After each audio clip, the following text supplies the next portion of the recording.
시편 60편 6절에서 8절. 시편 60편 6절에서 8절. 말씀 읽겠습니다. 하나님이 그의 거룩하심으로 말씀하시되 내가 띠 놀리라. 내가 세겜을 나누며 숫꽃 골짜기를 측량하리라. 길앗이 내 것이요 므낫세도 내 것이며 에브라임은 내 머리의 투구요 유다는 나의 규이며 모압은 나의 목욕통이라. 에돔에는 나의 신발을 던지리라. 블레셋아 나로 말미암아 외치라 하셨도다. 아멘. 우리 지난주 금요일 날 시작했는데 그래도 한번 잠깐 보겠습니다.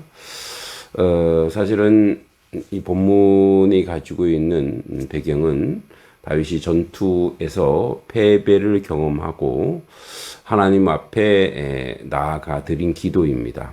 아마도 이 패배는 범죄로 말미암은 것으로 이해됩니다. 하지만 다윗의 범죄로 말미암은 패배로는 보이지 않습니다.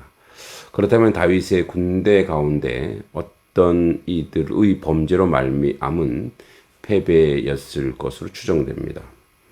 아간의 범죄로 말미암아 이스라엘이 아이성에서 패배를 경험한 것처럼 오늘 본문도 그러한 어떤 내부적인 죄악에 대한 문제인 것 같습니다.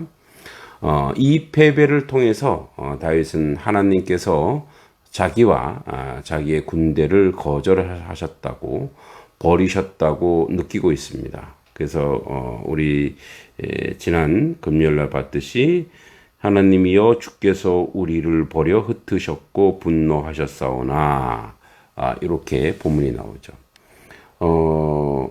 하나님이 나를 버렸다고 하는 생각은 우리로 하여금 그 어떠한 고통보다도 아주 잔혹하고 힘들 것입니다. 하나님의 버리심을 받고서 우리가 그걸 알고 또 느끼고 탄식한다면 다시금 하나님의 구원의 손길이 올 것이라는 것을 다윗은 알았던 것입니다. 자, 그래서 오늘 본문의 배경을 다시 한번 얘기하자면 시편 60편 본문은 또 52편에 시작된 바 구원의 주제로 한 시편의 마지막 시편입니다. 그래서 오늘 표제를 보면 다윗이 아람 나하라임과 아람 소바와 싸우는 중에 요압이 돌아와 에돔을 소금 골짜기에 쳐서 12,000명을 죽인 때라고 되어 있습니다. 승리의 상황을 묘사하는 것 같이 보입니다만 이 배경은 사무엘하 8장인데 승리의 상황과 일치하고 그 본문에는 패배의 기록이 없습니다. 문제는 이 시편의 내용이 패배의 상황에서 하나님께 부르짖는 기도라는 점이죠. 그랬을 때 이 표지와 좀 맞지 않죠. 조금 깊게 생각해 보면 아마도 사울에게 오랜 세월 쫓기던 다윗은 결국 하나님의 섭리 속에서 온 이스라엘의 왕이 되었습니다.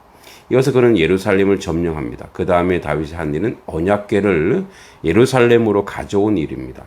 이제 다윗은 하나님을 위하여 성전을 건축하려는 열망을 표합니다. 그러자 하나님께서는 내가 나를 위해 집을 짓는 게 아니라 내가 너를 위해 집을 지어주는 것이라고 하시면서 내 아들 솔로몬이 지을 것이라고 이야기하고 내가 너의 집에 왕위가 그치지 않겠다고 약속하십니다. 하나님께서는 다윗에게 승리를 주심으로 그 일을 이루실 것입니다. 이것이 다윗의 언약입니다. 이어지는 사무엘 8장에 다윗은 어디로 가든지 전쟁에서 승리하는 이야기를 기록하고 있습니다. 바로 사무엘 8장이 바로 시편 60편의 배경입니다.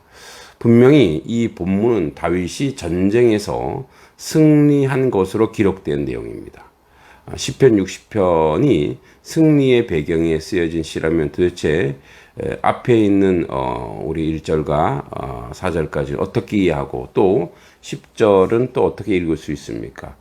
아마도 다윗 왕국이 전쟁의 승리를 통해서 확장되는 가운데 다윗은 멀리 아람을 정복하기 위해 유프라테스 강 유역까지 원정을 나가게 됩니다.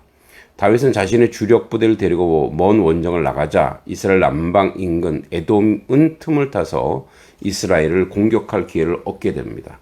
실제로 에돔의 공격은 이스라엘에게 치명적 패배를 안겨준 것은 아니지만 상당한 충격을 주었을 것입니다. 다윗은 이 남방에서의 위협을 해결하기 위해 요압에게 지시하고 결국 요압의 군대는 사해 인근 염곡의 소금골짜기죠. 에돔을 크게 물리치는 전과를 얻게 됩니다. 우리가 옛 전쟁의 역사를 읽을 때 승자가 겪는 작은 패배들은 전체 승리에 무척 별게 아닌 것처럼 보일 수 있습니다. 사무엘하 8장의 분위기는 승리를 기록한 것이었습니다. 그래서 작은 전투에 패배를 할지라도 기록하지 않았습니다. 하지만 시편 60편은 그 행간에 일어난 패배를 통해 다윗이 어떻게 하나님께 나아갔는지 보여줍니다. 여기 두 가지 의아한 점이 있습니다. 첫째, 표제에서 요압이 쳐 죽인 12,000명은 사무엘하 8장 13절, 역대상 18장 12절에 나오는 18,000명의 숫자와 일치하지 않는다는 거죠. 이것은 필사자의 실수이거나 오랜 원정에 치른 전투들에서 어떤 전투를 포함시키는가에 따른 계산의 차이일 것입니다. 둘째로 역대상 18장 12절에 의하면 소금골짜기에서 에돔 사람 18,000명을 죽인 장수는 요압이 아니라 아비새입니다. 이것은 아비새가 요압의 동생으로 형 요압의 수하에 있던 장수였기 때문에 실제 적으로 싸운 장수가 아비새였다고 할지라도 군사령관인 요압의 지시를 받아 싸웠다는 점에서 요압의 승리라고 기록되었을 것입니다. 그럼 본문의 구조를 살펴보면 이제 앞에 우리 지난번에 했던 5절까지 패배로 인한 탄식의 부르짖음이고 오늘 본문은 하나님의 주신 응답의 말씀인 거죠. 그래서 오늘 본문 이제 앞에 정확하게 설명 6절에서 8절까지 하나님께서는 다윗의 기도에 응답했습니다. 그것이 6절과 8절입니다. 하나님이 그의 거룩하심으로 말씀하시되라고 6절에서 시작합니다. 그 말씀이 이러합니다. 내가 띠놀리라. 내가 세겜을 나누고 숫곡 골짜기를 측량하리라. 길르앗이 내 것이요 므낫세도 내 것이며 에브라임도 내 머리에 투구요 유다는 나의 규이며 모압은 규는 지휘봉이죠. 모압은 나의 목욕통이라. 여기 이제 목욕통은 사실은 우리가 얘기하는 그러니까 온몸을 씻는 게 목이 원래 이제 머리고 욕은 몸을 씻는 건데 한자로는 그러니 이제 여기서 목욕은 원어상으로 발을 씻는 거예요. 발. 예. 에돔은 나의 신발을 던지리라. 블레셋아 나로 말미암아 외치라 하셨도다. 이것은 승리의 약속입니다. 오늘 말씀 제목이 상승 군대인데 항상 상자죠. 항상 승리하는 군대. 예. 제가 있던 부대 이름이 승리부대입니다. 승리부대.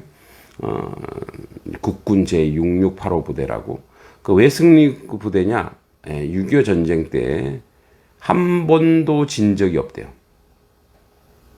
그런데 이런 건 있겠죠. 오늘 본문처럼. 밀린 적은 있을 것 같아요. 밀린 적은. 그러나 결국은 승리했다 이거예요. 그러니까 뭐 권투를 하든 축구를 하든 역전승이 있잖아요. 그러면 그것은 패배로 기록하지 않습니다. 결과가 승리면 승리인 거죠. 예. 그러니까 이제 이 승리가 다윗도 위기를 당하지만 승리라는 거죠. 그러니까 세겜과 숫곳은 요단강을 중심으로 서편과 동편에 있는 이스라엘 영토이고 하나님이 주신 기업입니다. 말하자면 요단강 서편과 동편의 하나님의 소유된 기업을 아무도 건드릴 수 없다는 선언입니다.